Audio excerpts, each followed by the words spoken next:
Talk about the how crucial execution and playing every possession is against this team.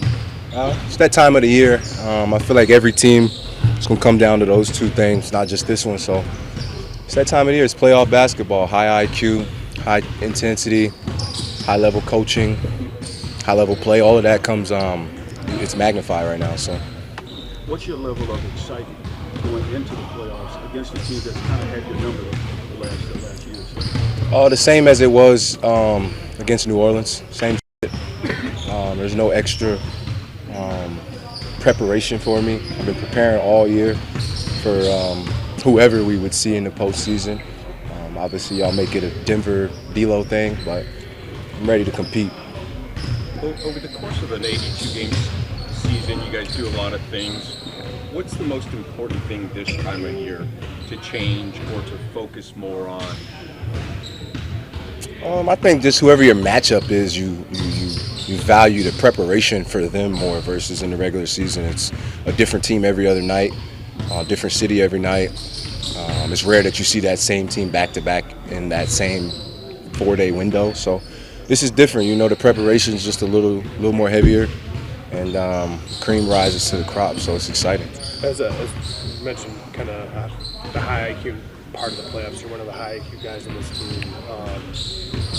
From a problem-solving standpoint, they've hit you at the same pressure points late in games pretty consistently here over the last two seasons in terms of the game's tight, last 4 minutes, they get in their two-man stuff, and you guys haven't been able to quite solve it. What's it been like as a group early in this process to take on a challenge like that? That's probably as much mental and execution-based as it is, physical.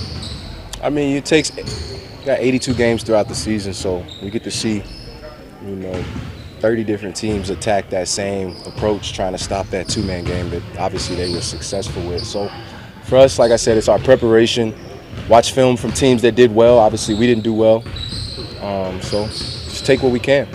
How emotional or do you want your team to be in terms of what happened in the past with Denver? Or do you want it to be a situation where the past is the past? You shouldn't need added motivation this time. I mean, you're emotional about nothing's going to change about what happened in the past. So you just want them to be passionate about being here, being in this moment. The opportunity to play in the postseason.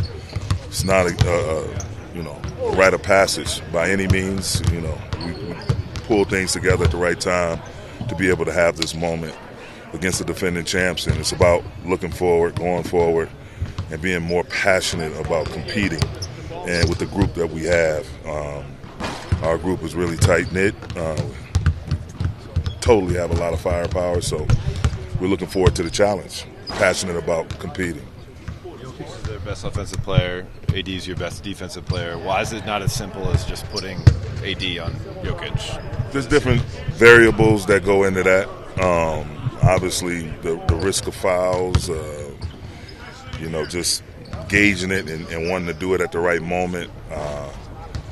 Nikolai is really good at developing a rhythm against whatever defensive scheme is being used against him, and it's going to be a matter of time. It's only a matter of time before he figures things out. He and Jamal and their coaching staff, they're very well coached, so you just want to change up your pitches, and sometimes that not only includes coverages, it's matchups involved in all of that too. Do you sense a difference in D'Angelo Russell just right now, the way that he's playing mentally, the space he's in, versus kind of last year going into this series? Yeah, he's enjoying the game. You can see the joy that he's experiencing playing the game of basketball at this level in this moment. We wouldn't be here without him.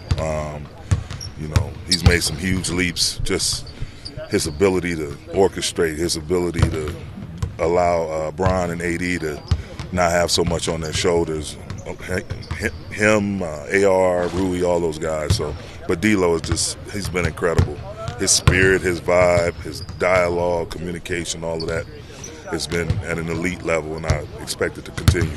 Was there a moment that you can pinpoint that shifted for him or started clicking for him? Was it in the middle of the season, beginning of the season? I think as, we got beyond December, he had a tough stretch there in December. Kind of broke out of it against the Utah game, dropping 39 up there.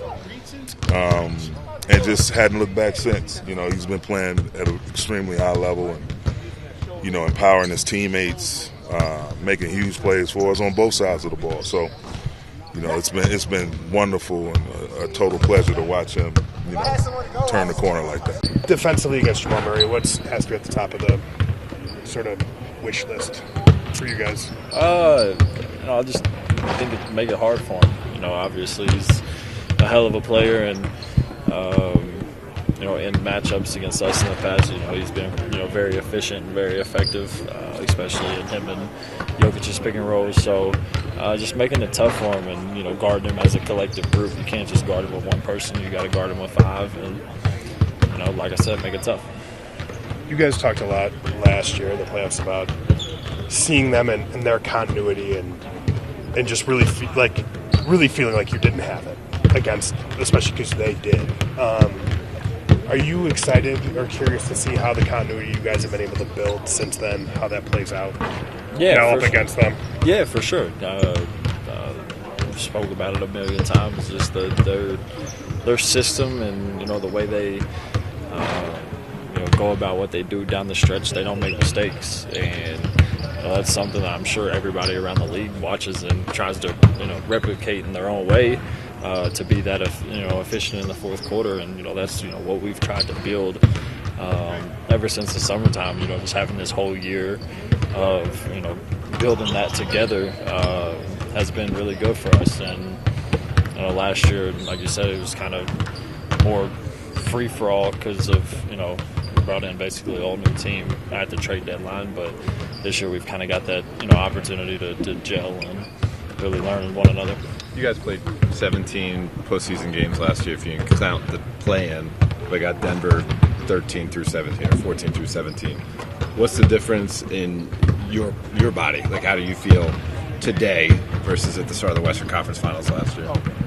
It feels like forever ago, to be honest, since we played them in the Western Conference Finals. But I don't really know. I was probably running on such a high at that point that I didn't really feel anything. I was just out there competing and trying to win, and that's basically the same now. You know, obviously everybody's went through 82 games, 83 games, whatever it is. You know, so far this year, you probably got a couple of bruises here and there, but at this point, this is all you ever dreamed about doing, is getting out there and compete at the highest level. Acknowledging that, you know, Murray is certainly a handful on the perimeter. A lot of what Denver does on the interior, like with Jokic and with Gordon, is going to require a certain amount from your bigs. Like, what's the key defensively for you and D'Lo, and is part of that attacking them on the other end if your bigs are being tasked with a little bit more than some other series where it might be more perimeter-based attack?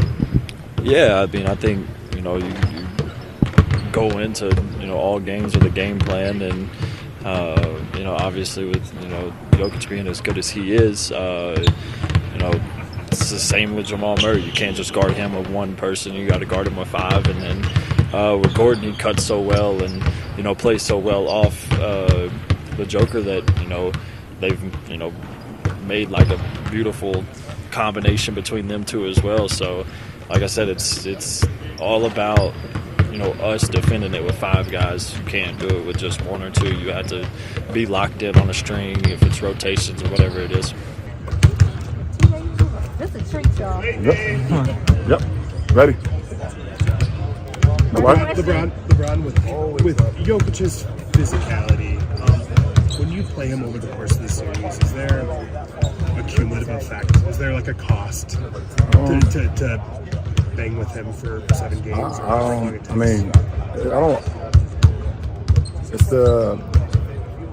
I mean, he's 7 foot and 200 and whatever pounds he is. Plus he's physical. So it's not just, it's a lot of guys who are physical but don't possess the frame that Joker has as well. And he's in great shape too. So, you know, being able to match that, you know, intensity throughout 48 minutes or whatever, case how long he's on the floor or you're on the floor, you have to match that. So he's damn good, and, you know, you just try to make it tough. You know, he's very good at everything. You know, offensively, he can do everything. So just try to make it tough on him. You mentioned that he's in great shape, and sometimes you look at him and it doesn't scream at him, but like him in transition, how important is that for you guys in this series? No, he has a great motor. Great motor. We know that. The players that play against him know that. That's just a media horrible narrative. You've had multiple series in your career against Tim Duncan, multiple series against Steph, multiple series against greats like KG with the Celtics. Where does Jokic fit into that in terms of like just your, when you look back at your playoff? He's one of the best players ever played this game. It's that simple. And as someone who's a fan of the game, what about his game do you point to and admire? He does everything. He does everything. The most important thing, he changes the way his teammates think about their own play. When you're able to inspire your teammates to play at a level that sometimes they don't even feel like they can play at, that's a true testament of a great one. I'd say you do that. So would you say you're more similar? We have similar components to our game and what we bring to the table. Obviously, different names on the back of the jersey, but the way we play the game or how we was taught to play the game, are quite similar. Obviously, there's a lot of focus on the Nuggets' offense and crunch time and just how they're able to execute the way they do. How much have you guys looked at the film of how other teams who've had better success defended them in those moments? I guess what have you learned? We haven't, because we don't have other teams' personnel. We have our personnel. We're going to get out of watching some other team. It's not our team. We can only get better at what we do. For you, how much is entering this series healthier than you were last season at this point, and then also shooting the ball the way that you've been shooting it compared to last season?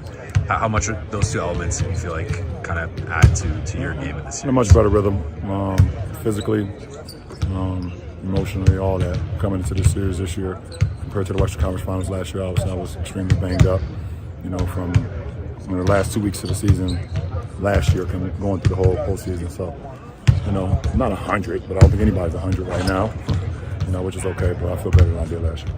LeBron, just with what the ask of you as on offense in this series, the ask defensively being what it is with Jokic, how do you balance the two ends of the floor and just with how much you have to do banging inside and trying to deter their threat? What's the balance? I don't understand.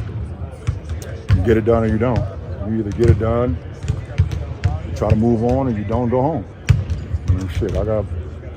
I don't have a full summer this summer at the Olympics, but just get it done. My balance is when I come out for however long I come out, get my reps there, and then get back on the floor and try to make some more plays happen. Dave, last question. A few years ago when you weren't in the playoffs, you said you watched every single game, and obviously that was a way of showing just how much this time of year means to you and how much you enjoy it. Is there any thought that enters into your mind that there may be that many more playoff runs? Does it make it any? Do you embrace it even more because of that? No, not really. Because I just know I don't have much time left to play the game that I love. So every moment I get on the floor it's a treat. So postseason, regular season, play-in, in-season tournament, it's all pretty cool because I'm on the last few stages, of my career. So playing school. I still don't like it, but it's cool. I haven't changed my approach in that.